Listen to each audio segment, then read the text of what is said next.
Buongiorno, ben ritrovati a un nuovo appuntamento con l'informazione di Telefriuli. Permettere agli studenti di continuare a seguire le lezioni in presenza è l'obiettivo dichiarato oggi dal presidente Massimiliano Fedriga. Guardando però all'aumento dei contagi, teme che dalla settimana prossima il Friuli Venezia Giulia passi in zona arancione. Una ripartenza della scuola in presenza, nonostante l'aumento esponenziale dei contagi. Il presidente della giunta regionale del Friuli Venezia Giulia, Massimiliano Fedriga, non vede per ora fattibile un ritorno alla didattica a distanza, come richiesto da un nutrito numero di dirigenti scolastici. Il mondo della scuola è già stato penalizzato gli scorsi anni, e sono uno che si è preso la responsabilità anche di fare ordinanze di chiusura. Oggi stiamo facendo qualsiasi sforzo per tenere i ragazzi in presenza, non solo, oggi siamo anche in una situazione diversa rispetto allo scorso anno. Lo scorso anno di fatto c'erano molte attività chiuse, in alcuni momenti anche addirittura il lockdown. Noi avremo situazioni paradossali dove il ragazzo non va a scuola ma il pomeriggio va a giocare a calcetto, oppure va a pranzo o a cena con i genitori e a giocare con gli amici. La zona arancione però si avvicina. I numeri oggi ci dicono che siamo molto vicini alla zona arancione e se continuano così le ospedalizzazioni la prossima settimana siamo in zona arancione. Se i dati che guardiamo oggi li guardassimo dove tutta la popolazione fosse vaccinata non saremmo nemmeno in zona gialla. Questo è importante ricordarlo perché il vaccino è fondamentale per proteggersi e per tenere liberi gli ospedali. Quindi chi sta facendo, pochi fortunatamente, ma stanno facendo una lotta ideologizzata contro la vaccinazione, contro la protezione delle persone, sta facendo una lotta che in realtà aumenta le ospedalizzazioni, aumenta la malattia grave e mette a rischio anche tutte le altre patologie che non trovano una risposta immediata. Da oggi è obbligatorio avere la Super Green Pass su tutti i mezzi di trasporto pubblico, ma vediamo tutte le novità nel prossimo servizio.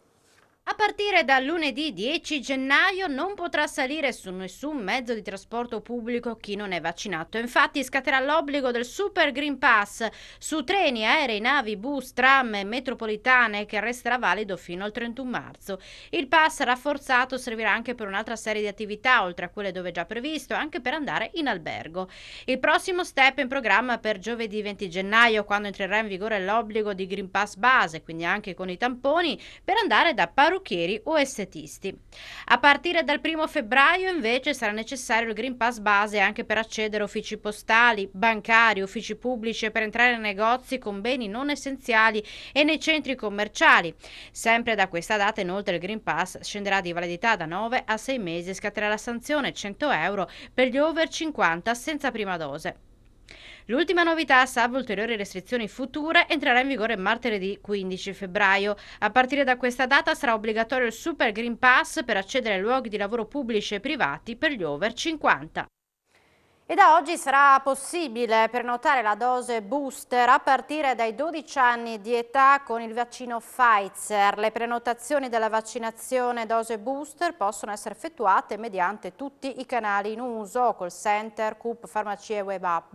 Lo ha reso noto il vice governatore con delega alla salute Riccardo Riccardi. Il servizio sanitario regionale, ha rilevato Riccardi, è fortemente impegnato a garantire la priorità per i soggetti più vulnerabili e per coloro i quali devono essere vaccinati per ottemperare all'obbligo. Pertanto la disponibilità di appuntamenti potrà essere limitata e le dosi disponibili verranno preferibilmente somministrate alle persone non vaccinate e alle seguenti categorie che non abbiano ancora ricevuto la dose booster: i soggetti con patologia che determina fragilità, gli ultraottantenni, i soggetti con l'obbligo vaccinale. Vista l'ampiezza della platea, concluso il vicegovernatore, si raccomanda ai cittadini che necessitano del Green Pass per lavoro e spostamenti di non attendere gli ultimi giorni prima della scadenza della certificazione in parola, poiché la prenotabilità potrebbe non essere garantita.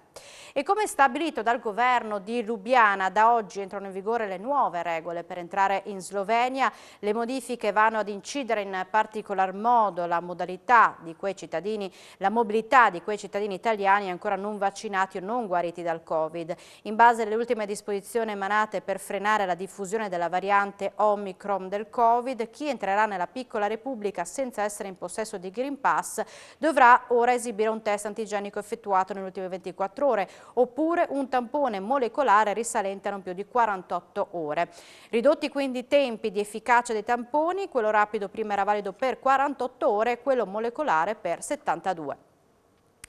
La cronaca, sono piuttosto chiari i termini della vicenda che ha portato alla morte di un ragazzo di 17 anni di origine serbe a Trieste. I carabinieri e la procura stanno lavorando per capire se c'è stata premeditazione e se ci siano altre persone coinvolte.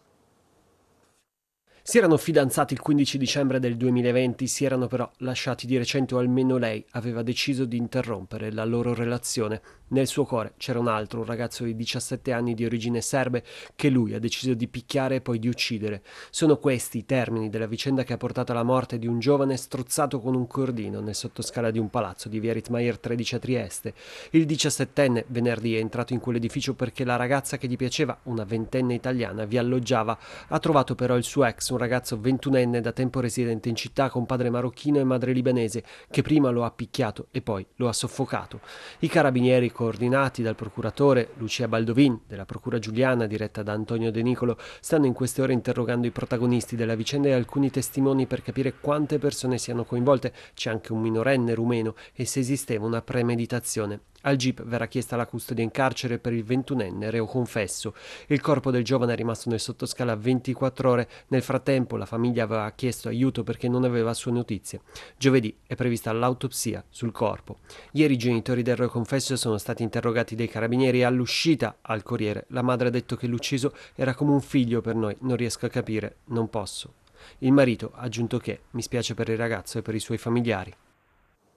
E veniamo alle altre notizie di cronaca. Ha riportato un trauma cranico, una frattura alla gamba, una ragazza di 18 anni che nel pomeriggio di ieri è caduta mentre sciava sulle piste del Lussari, soccorsa, è stata trasportata in volo all'ospedale di Udine, non è in pericolo di vita. Sul posto il personale di Promotura e la Polizia di Stato.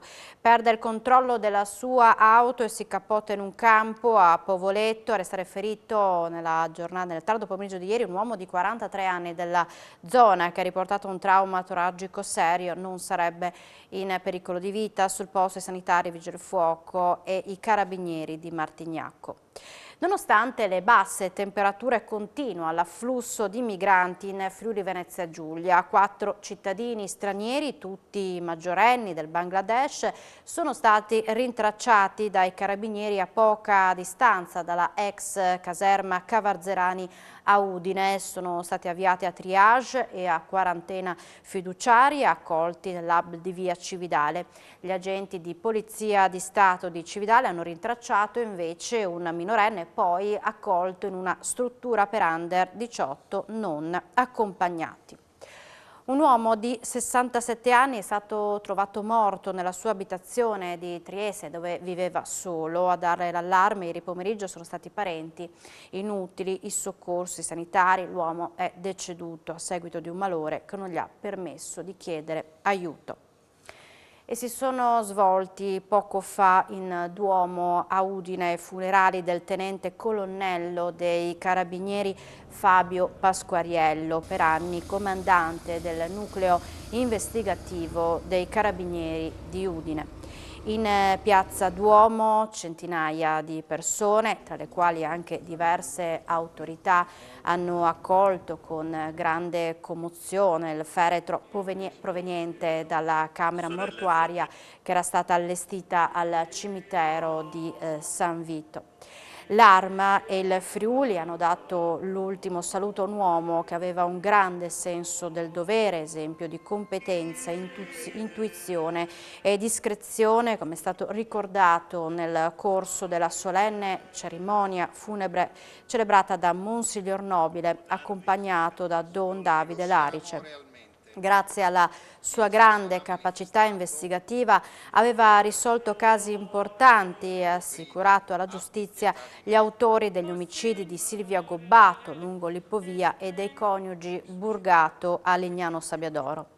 Negli ultimi anni aveva scelto di continuare la sua carriera nel nucleo operativo di Caltanissetta, città in cui è stato colpito da un improvviso malore fatale. Al termine della cerimonia un lungo applauso ha accompagnato la partenza del feretro tra le sirene delle moto e delle auto dei carabinieri. Dismessa negli anni 60, nel secolo scorso, poi riutilizzata l'area industriale, la filanda di Carpacco di Dignano, alle ore contate, visto i volumi e i costi per il suo ripristino, l'amministrazione municipale sta valutando di demolirla in accordo con la proprietà e dopo aver ascoltato il parere dei cittadini.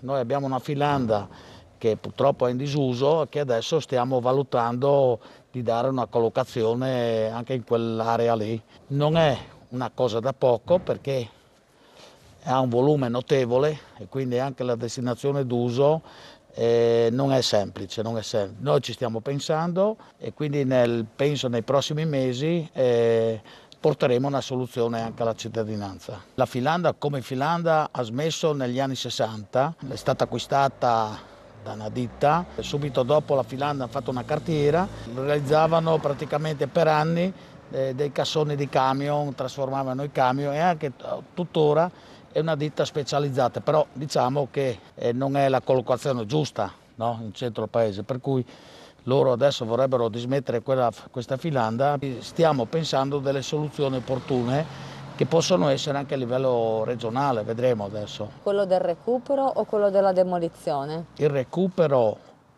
non è facile, appunto per il volume. Ci vuole una collocazione, una destinazione d'uso appropriata che non è facile. Stiamo valutando anche il discorso della demolizione, quello sì, dando spazio ad altre cose, ad altri volumi, no? Sempre a favore della